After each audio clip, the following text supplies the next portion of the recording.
welcome back to Rabbits Forever. So today I want to show you how to pick out your first rabbit. So first things first, you want to pick a breed. And today I'm going to show you my English Spot that I just got. I'm not pulling him out yet because he's still a baby and I just got him, so he's really skittish, really nervous. And I want to pull him out so that way you guys can see what your animal is going to act like when you first get him. And he was actually a lot worse than this when I very first pulled him out of the carrier, because I actually shipped him in to me from an out-of-state line. I'm not planning on breeding him or anything. Like I said in an earlier video, I'm moving to an apartment, so I'm not able to breed. I'm not able to do anything like that. My goal is to learn about all 50 breeds of rabbits by owning them. So this guy, he's been a lot of fun. I'm actually going to be really sad to let go of him when I do, and I don't think that's going to be for probably at least another year, maybe even 2. Sorry if you see me kind of flinch or anything. I've got wasps. I've got a wasp nest sitting in this table, so every time I bump it or something, 1 or 2 of them flies out. But so first things first, you got to pick your breed, and it all depends on what you want to do with that rabbit. So if you're wanting a pet, really, not every breed's going to work for you, because there are breeds that are a lot more prone to aggression. So the smaller the bunny is, the more aggressive it's going to tend to be. And if you buy from a really good breeder, you can ask them, see how their animals act, but they tend to be a lot more skittish and have more aggressive tendencies. So if you do something they don't like, they're more likely to jump at you or nip at you or something like that. When a larger rabbit, so like me, I started with Rex, or actually I started with an English Lop, which get about 12 pounds, so he'd sit probably about like this on the table. Yeah, really big bunny. But he was great. Super laid back, loved cuddles, all that. So he was actually a lot easier to handle than some of the smaller breeds I've worked with. And I know if you're looking at a pet, you really want small, because you're like, oh, you know, my little kid, it's going to be really easy for them to handle it. It actually isn't, because that bunny is going to be fighting them, nipping at them, and all that, especially when you first get them. When they get older and you've worked with them for a lot longer, then they're really relaxed and just, you know, okay with everything you do with them. But when you first get them, especially when they're babies, they tend to be a lot more skittish and nippy. Like my boy that I just got, he's not aggressive at all, but he is skittish and he does nip every once in a while. And I'm trying to get him out of that, but I probably won't ever, just because of his breed. That's what he tends to do. That's what he tends to go for when I'm doing something he doesn't like. But I will eventually get him to do what I want, what he's supposed to do, especially on a show table. But yeah, if you're doing meat or fur, you want to pick out a breed. My personal favorite breed for meat and fur is the Rex, just because they get really big. They get about 9-10 pounds is where mine sat. Some of them lower, just depends on your genetics and what lines you buy from. But mine tended to be larger on the breed spectrum, and they were really sweet, very loving, so great pet rabbits there. But they were amazing fur, beautiful for tanning and stuff like that, and they produced a lot of meat. So that's my personal favorite, but there's a lot of other breeds out there. So you just have to find what you like and what would work best for you in that scenario. And for pet owners, again, really any breed's going to work for you, but I suggest larger, like I said, and I also suggest bucks.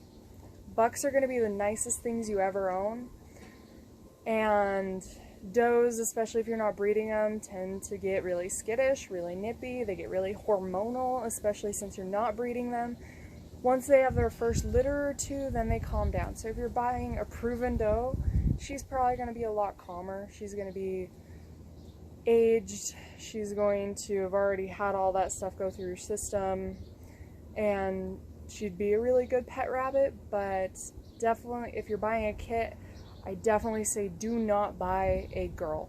Don't buy a doe. Always go with a buck. Like all my animals that I'm buying, I don't mind does, I can handle them, but I don't like them, especially since I'm not breeding. I don't like them and I don't want them, so I'm always, unless the doe, if I'm looking at a doe compared to a buck, for quality wise, and the doe's a lot better, I'll go with the doe, but I'd much rather go with the buck just because of his temperament. I don't want to deal with the growling, I don't want to deal with the hissy fits, I don't want to deal with any of that stuff. I mean, bucks come with their own problems, of course, because they like to spray, they like to do all that, but their temperament's a lot better. They tend to come to the cage and get scratches a lot more. They like to snuggle, they like to just do all that stuff. And the buck that I'm bringing out, he doesn't mind snuggling right now, but he's also a baby, so that'll come with age as well. But like I said, bucks, all the time. They're even calmer as babies. But if you're picking out a show rabbit, which is what I always do, since I am part of ARBA, American Rabbit Breeders Association, so I do want to be on the show tables. I find that very enjoyable. I love meeting new people. I love talking to my friends from the show strings and stuff. And this buck I bought, like I said, I shipped him from out of state. The best thing to do when you're buying from out of state is get a lot of pictures. Have the breeder talk to you a lot, talk to you about his stock, send you lots of pictures of the animal. Now this boy, I didn't need a lot of pictures. I trusted the breeder. I've scrolled through his profile because I actually found him over Facebook, which is where I find most of my breeders. And so I got to scroll through his profile and his rabbitry page, which he looked like he's done amazing at shows. He's had a lot of experience. His animals are beautiful. So I really trusted this breeder to send me what he believed would work best for me. So he sent me first pictures off the table, not the show table, but his running table, because my English spot, he's actually a runner breed, so they tend to have running tables so the bunny can just run back and forth, back and forth. That's how you judge them. And this boy, he does really good on the running table, but first pictures he took off the running table, I was like, okay, he looks beautiful, I'll buy him. So I'll go pull him out right now. Hi, baby.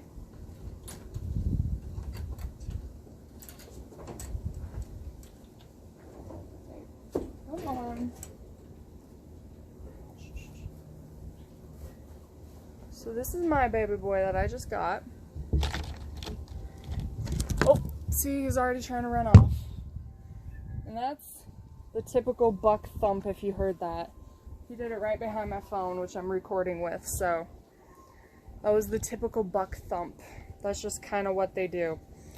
Whenever, it means a lot of things. I mean, you can look it up and people will tell you what they believe it means, but with my experience, every buck has been different.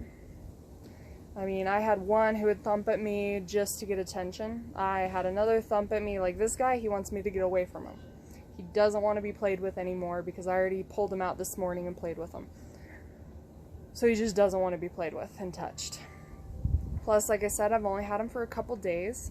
I haven't had him very long, so he's not used to me yet.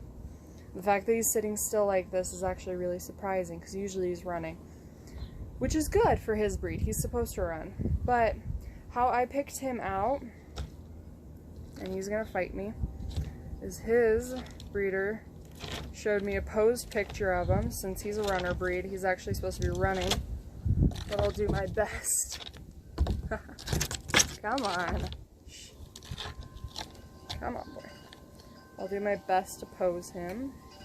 He may even nip me, but yeah. See, he showed me kind of a picture almost like this. I have better pictures of him, but almost like this. He's supposed to be more fully extended. He's actually going to nip me a bit here. But yeah, kind of like that. Showed me pictures like that with his ears. But, so research your breed that you're picking. So mine, he has to have this herringbone on his back, all the way from his head to his tail. He has to have this constellation pattern, and I mean, a lot more goes into it. This breed right here is definitely not a first-time breed, especially if you're breeding your animal. Definitely not for first-time owners at all. Because they're very difficult to breed. You could breed 2 perfectly marked rabbits and get nothing out of your litters. Come on, boy. And get absolutely nothing out of your litters. But as you see, he's running away from me a lot, which is typical of this breed. Just because, like I said, they are a runner breed, so they want to get. They want to go.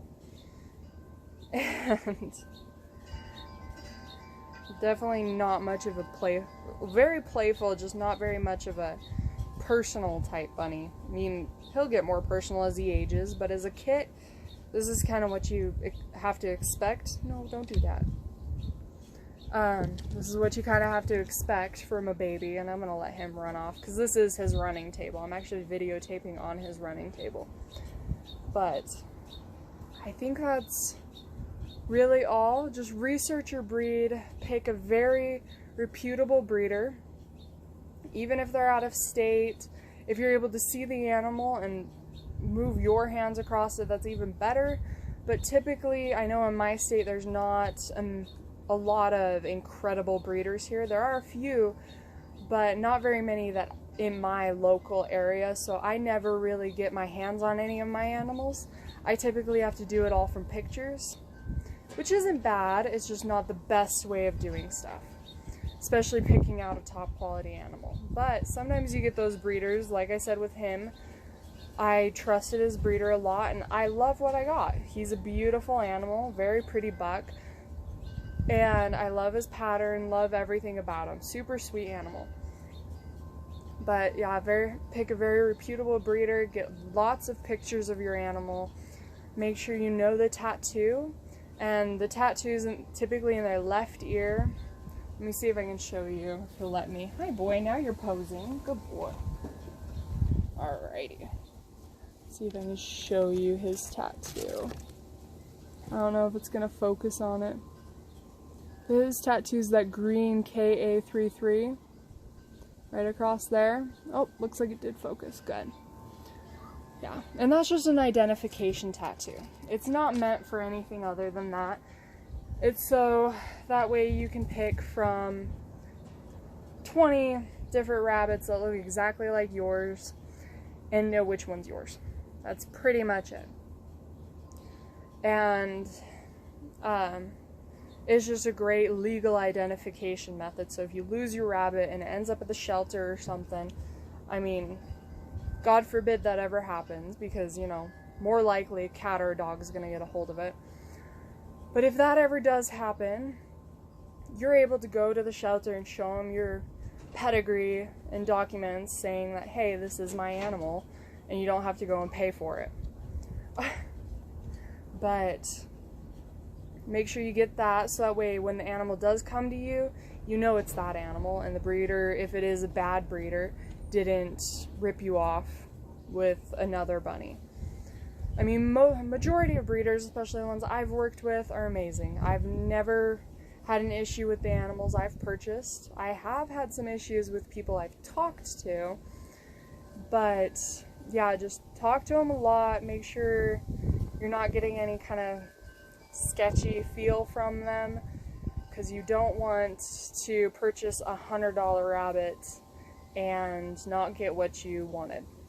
And I have heard stories of it. I've been thankful for never having to experience that. But yeah, I think that's all for today. Thank you for watching. Have a wonderful day.